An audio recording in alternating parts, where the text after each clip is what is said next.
SIR বাংলায় হলে SIR করার জন্য অফিসাররা কারা দিচ্ছে? তৃণমূল সরকার। বুথভিত্তিক যে বুথ লেভেল অফিসার প্রায় 70,000 কারা দিচ্ছে? মমতা ব্যানার্জি দিচ্ছে।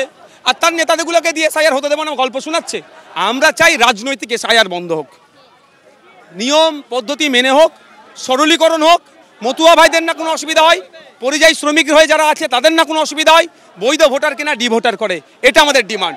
যারা দু জায়গায় নাম আছে, একটা নাম কাটা যাবে, যারা মারা গেছে ডেড ভোটার তাদেরকে হবে ইনভ্যালিড ভোটার, এটা ব্যাপার। কিন্তু এসআইআর নামে না রাজনীতি হয়, এটা আমাদের ডিমান্ড। এই বিএলওকে কারা দেবে? নির্বাচন কমিশন তো ডাইরেক্ট নিতে পারে না, সরকার দেবে। তো সরকার দিচ্ছে কেন? একদিকে বলছে এসআইআর হতে দেবো না, আবার অপর দিকে 70-75,000 অফিসার দিচ্ছে কেন? অফিসার দিয়ে বন্ধ করে দিই, তাহলে জানবো কেরলের মতো রেজুলেশন পাস করুক, তাহলে জানবো ওর নাটক চলছে।